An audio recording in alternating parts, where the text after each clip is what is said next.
जय साथियों, मैं विपिन कुमार सिंह आप सभी का आपका अपना YouTube channel M point maths classes में स्वागत करते हैं। और आज हम लोग पढ़ने वाले हैं क्लास 10th की ट्रिग्नोमेट्री। और आज ट्रिग्नोमेट्री का हम लोग बेसिक चीज सीखेंगे, उसका परिचय सीखेंगे। और आपकी सुविधा के लिए मैं पहले ही इस पे लिख दिया हूँ ताकि आप कम समय में अधिक जानकारी प्राप्त कर सकेंगे। चलिए देखते हैं, छोटा सा परिचय है, समझते हैं। यदि आप क्लास 10th की तैयारी कर रहे हैं तो ये वीडियो आपके लिए है। और आज हम लोग देखने वाले हैं त्रिकोणमिति को। त्रिकोणमिति की जो अंग्रेजी होती है ट्रिग्नोमेट्री होती है।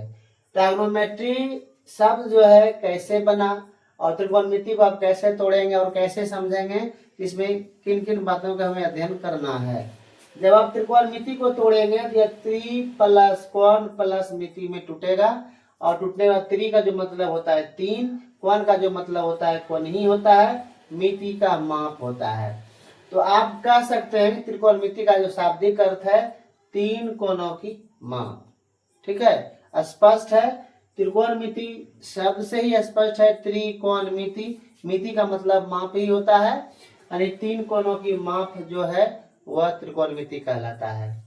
अगर हम वास्तव में बात करें इसकी अंग्रेजी जो है ट्रिग्नोमेट्री, ये ट्रिग्नोमेट्री जो है ग्रीक शब्द से बना है। और ये ग्रीक शब्द कौन कौन सा है? 3 ग्रीक शब्द है। पहला है ट्रायो, दूसरा है गोनिया, तीसरा है मेट्रोन। इन्हीं 3 शब्दों का जो सम्मिलित रूप है वो क्या है? ट्रिग्नोमेट्री है। अगर आप जानना चाहें, ट्रायो का जो अर्थ होता है वो होता है 3, जिसको हिंदी में 3 कहते हैं। गोनिया का जो अर्थ होता है एंगल, ठीक है, जिसको हिंदी में कोण कहेंगे। और मेट्रोन का जो अर्थ है वह मेजर है, हिंदी में माप हो गया। जब अंग्रेजी में गौर करते हैं उसमें भी आप 3 कोण की माप आप पा रहे हैं। और त्रिकोणमिति भी आप देख रहे हैं, उसमें भी 3 कोण की माप आ रहा है। 3 कोण की माप का मतलब क्या है समझिए कि 3 कोण होता किसमें है? 3 कोण होता है त्रिभुज में। इसलिए कॉन्सेप्ट जो हमने परिभाषा लिखा उसमें हमने त्रिभुज का जिक्र किया है। 3 कोण त्रिभुज में होता है। त्रिभुज कई प्रकार के होते हैं, ठीक है, लेकिन यहाँ जो हम लोग अध्ययन करेंगे वह करेंगे अधिक से अधिक त्रिकोणमितीय अनुपात निकालने में समकोण त्रिभुज का। अधिक ट्रिग्नोमेट्री का एक परिभाषा आप आसानी से दे सकते हैं कि त्रिकोणमिति गणित की वह शाखा है जिसमें समकोण त्रिभुज की भुजाओं और कोणों के बीच संबंधों का अध्ययन किया जाता है। अब देखिए, प्रायः समकोण त्रिभुज तो रहता ही है, लेकिन अब वहां दे दिया है समबाहु त्रिभुज में आप लंब डाल देंगे तो वहां भी क्या है, 2 जो त्रिभुज अलग अलग होगा वह भी समकोण हो जाता है। तो इसलिए एक परिभाषा हम और दे रहे हैं, त्रिभुज की भुजाओं और कोणों के परस्पर संबंधों का अध्ययन जो है त्रिकोणमिति कहलाता है। इस बात को ध्यान रखिएगा।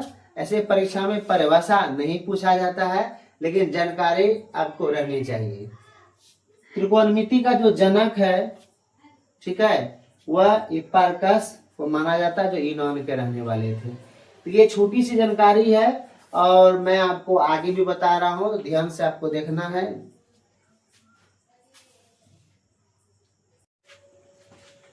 ट्रिग्नोमेट्री में जो महत्वपूर्ण टॉपिक है त्रिकोणमितीय निष्पत्तियां, आज हम इसको जानते हैं। हम लोग इसको अंग्रेजी में ट्रिग्नोमेट्री रेशियो कहा जाता है। इसकी परिभाषा है, समकोण त्रिभुज में किसी कोण के संदर्भ में लंब, आधार तथा कर्ण के बीच प्राप्त विभिन्न अनुपातों को त्रिकोणमितीय निष्पत्तियां कहते हैं। अगर आपसे पूछे कि त्रिकोणमितीय निष्पत्तियां कितने हैं तो 6 आपको बताना है। वह 6 कौन कौन है? साइन है, कोसाइन है, टेंजेंट है, कोटेंजेंट है, सेकेंड है और कोसेकेंड है। इनके हिंदी नाम आपको मतलब जानना चाहिए। हिंदी पूछेगा कोई नहीं, लेकिन आपको जानकारी रहनी चाहिए। हिंदी नाम देखिए, साइन का जया, कोसाइन का अजया, टेंजेंट का स्पर्श जया, कोटेंजेंट का कोटि स्पर्श जया, सेकेंड का छेदक जया और कोसेकेंड का कोटि छेदक जया, हिंदी नाम है। और यह देखिए संक्षेप में आप साइन जो है, आप साइन को संक्षेप में आप जो इस्तेमाल होने लगा, क्या होने लगा? सिर्फ SIN, साइन, साइन ही पढ़ते हैं। कोसाइन का जो संक्षेप है वह है क्या है? कॉस है। आपको ध्यान रखना है, पहले साइन को आप समझिए, साइन को संक्षेप में साइन ही बोलते हैं, कोसाइन को कॉस बोलते हैं।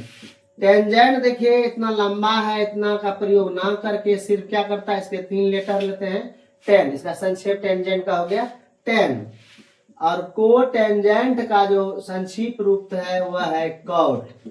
यह आपको ध्यान रखना है, टेंजेंट का संक्षिप्त रूप होता है टेंजेंट का टेन, को टेंजेंट का कोट।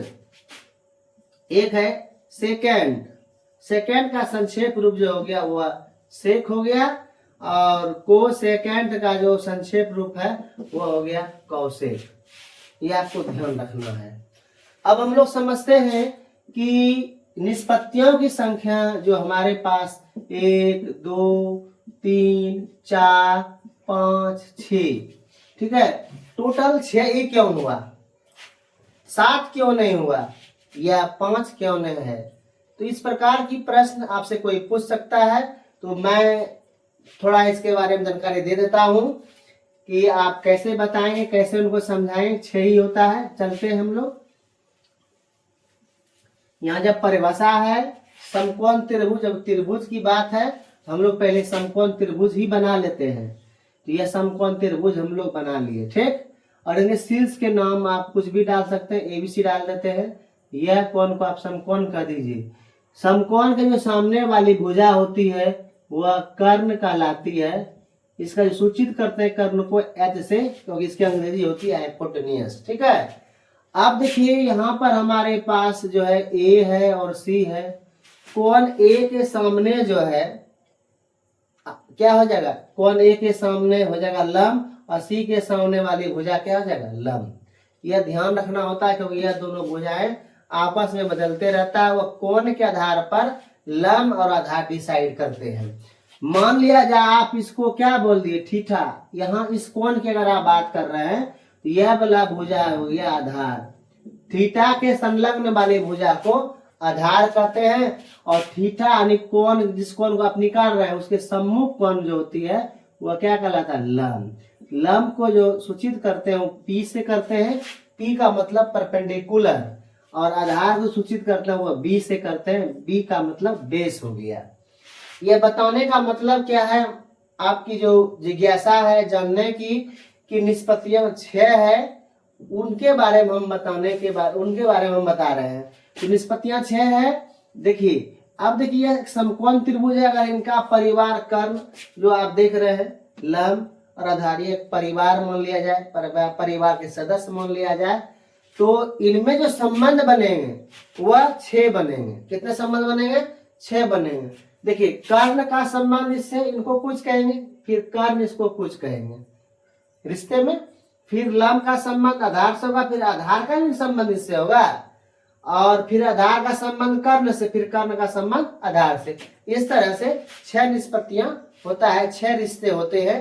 और 6 रिश्ते का नाम है, पहले रिश्ते को साइन, दूसरे रिश्ते को कोसाइन, तीसरे रिश्ते को टेंजेंट, चौथे को कोटेंजेंट, फिर सेकंड, फिर कोसेकंड कहते हैं। जैसे मान लिया जाए एक परिवार में 3 सदस्य है, हम मान लेते हैं कि पति है और इसकी एक पत्नी है, ठीक है, इसकी एक पत्नी है और एक लड़का है, 3 सदस्य है। तो समझिए कि इस दोनों में पहले सदस्य क्या क्या रिश्ते होंगे, समझिए। ये लड़का है, इनको कहेंगे पिता, क्या कहेंगे, पिता कहेंगे, कहेंगे ना। और यह जो है इनको क्या कहेंगे, बेटा। देखिए इन दोनों में रिश्ता बन गया, पिता का और बेटा का। अब देखिए इन दोनों के बारे में, यह कहेंगे इनको माँ, यह कहेंगे बेटा, यहाँ भी 2 रिश्ता बना। अब इन दोनों में समझ लीजिए, इन दोनों में यह उनको क्या कहेंगे, पत्नी, यह इनको क्या कहेंगे, पति। तो यहाँ भी आप देख रहे हैं 6 रिश्ते होते हैं। अगर 3 सदस्य आपके घर में है तो कुल मिलाकर कितने रिश्ते बनेंगे, 6 रिश्ते बनेंगे। तो हो सकता है आपको समझ में आ गया हो, नहीं तो आप समझिए। पहला रिश्ता क्या है, लंब बटे कर्ण।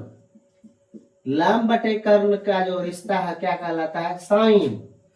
आधार बटे कर्ण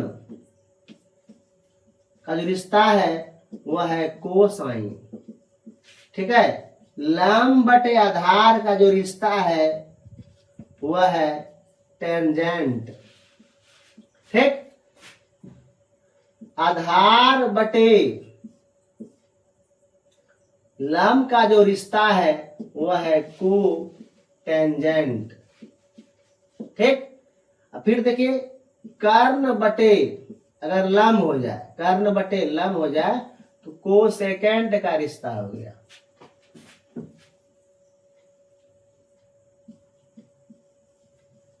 ठीक है, और कर्ण बटे आधार हो जाए ये रिश्ता क्या कहलाता है? सेकेंड कहलाता है। ठीक है, ये ध्यान रखना है, ये रिश्ता है। और अब क्या है, इनका संक्षेप रूप आप जान गए कि साइन का संक्षेप क्या होता है। साइन का संक्षेप साइन, कोसाइन का क्या होता है कोस। एक बार फिर से समझा देते हैं। ठीक है, एक बार देखिए फिर से।